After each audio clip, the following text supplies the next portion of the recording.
In the late 18th century, as France emerged from revolution, an extraordinary mystery unfolded deep in the forests of Aveyron. Villagers reported sightings of a wild, naked boy scavenging for food, avoiding human contact with the instincts of a hunted animal.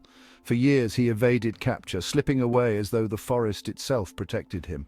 Finally, in January 1800, the boy was caught. Thin, scarred and silent, he drank water from cupped hands and ate raw food without hesitation, evidence of years of survival in the wilderness. His back bore deep scars, perhaps from exposure to the elements or, as some feared, a cruel past.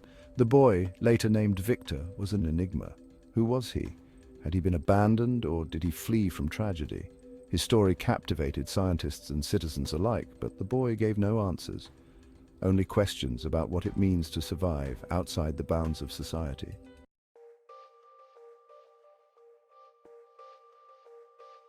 Victor's capture marked the beginning of his journey from the wilderness to the halls of scientific inquiry. Brought to a nearby village, he baffled those who observed him. He was mute, indifferent to social interaction, and seemed to lack any awareness of human customs. His hardened feet, calloused hands, and scarred body told a tale of endurance, but his behavior remained a mystery. How had a boy of his age survived the brutal winters and harsh summers of the Aveyron wilderness? Observers noted that he appeared to live on roots, berries, and small animals, adapting to his environment with remarkable skill. Yet, while his survival inspired awe, his detachment from human interaction raised questions. Did isolation strip him of humanity, or was he incapable of connection for reasons beyond his time in the wild? Victor was soon sent to Paris, where Abbé Sicard, a prominent educator of the deaf, hoped to study him. To Sicard, Victor was more than a feral child. He was an opportunity to explore the limits of human potential. But Victor's silence and unresponsiveness confounded even the most experienced minds.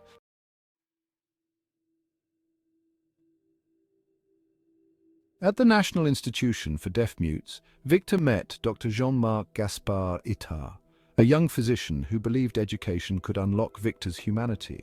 Where others saw an unreachable child, Itard saw untapped potential. He began with language, teaching Victor to associate words with objects. After weeks of effort, Victor recognized the word milk and would seek it when thirsty. It was a small but hopeful step. Progress, however, came slowly. Victor never moved beyond basic words, and abstract concepts eluded him entirely. Frustrated but undeterred, Itard shifted his focus to emotions. In one experiment, he encouraged Victor to offer a blanket to a shivering boy, hoping to awaken empathy. While Victor performed the action, it was unclear whether he understood its meaning or merely followed instructions. Victor's resistance to learning raised difficult questions. Was his inability to adapt the result of his time in the wild, or was it due to an innate condition like autism, as some modern scholars have speculated? Itard, however, remained steadfast in his belief that nurture could overcome nature. Despite setbacks, he saw Victor as a living symbol of resilience, a boy who survived against all odds but reminded humanity of its limits.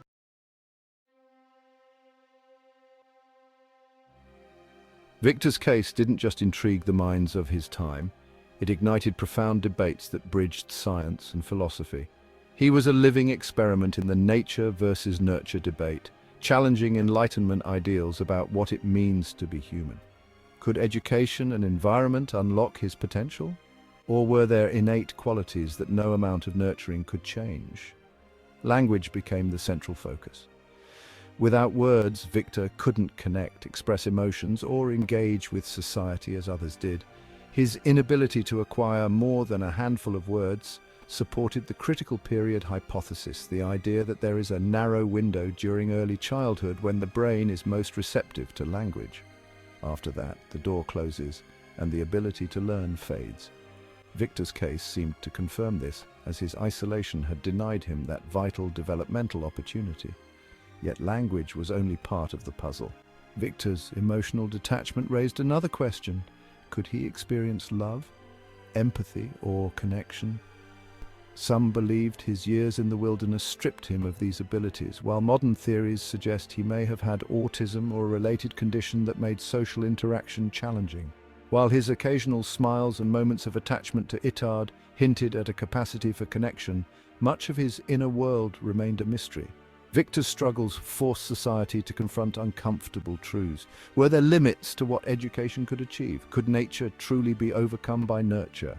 His story didn't provide definitive answers, but instead laid the foundation for modern studies of human development and the role of early childhood experiences.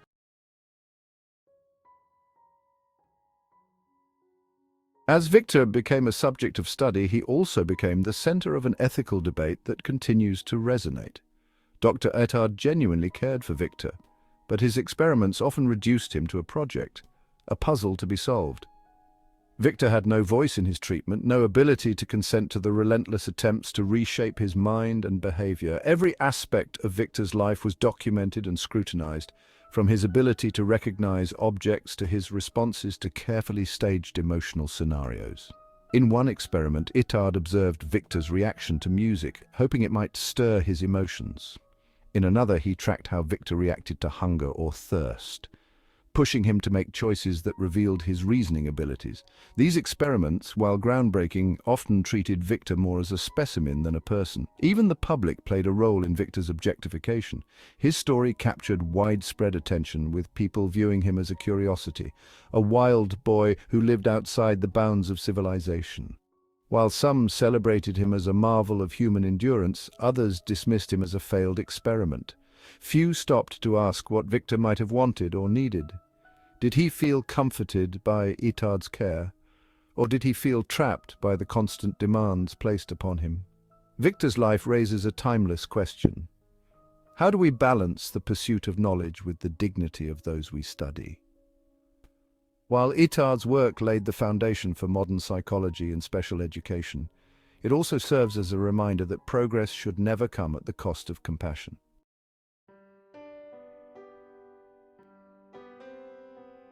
Victor of Aveyron's legacy is profound, not because of what he achieved, but because of the questions his life forced humanity to ask. His story became a cornerstone in the fields of linguistics, psychology, and special education. Dr. Ettard's methods, though flawed, inspired approaches that continue to help children with developmental challenges today.